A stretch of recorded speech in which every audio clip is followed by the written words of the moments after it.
បាទគោរពជ្រាបសួរទៅដល់ពុកម៉ែបងប្អូនវិជាការសកលក៏ដូចជាបងប្អូនដែលមាននៅក្នុងបណ្ដាញសង្គមបាទថ្ងៃនេះខាង Crayfish Nature បាទ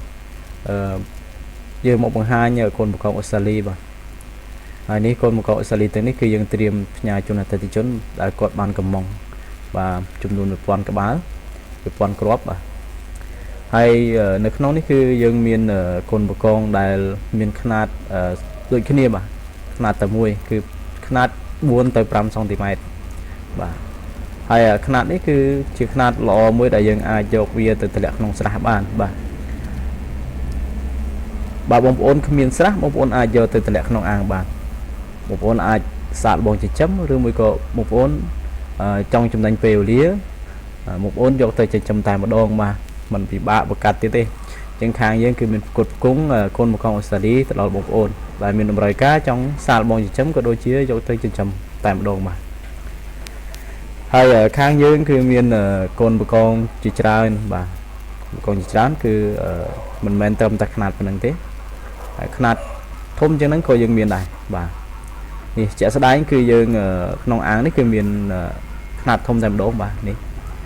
ហើយຂະຫນាតធំនេះគឺຂະຫນាតជតុងបាទຂະຫນាតកងជតុងដែលបើសិនជាបងប្អូនថ្មីថ្មោងបងប្អូនអាចយកទៅចិញ្ចឹមបានបាទបងប្អូនដែលថ្មីដៃថ្មីបាទបងប្អូនអាចយកទៅចិញ្ចឹមបានកូនបង្កងជតុងនេះគឺវា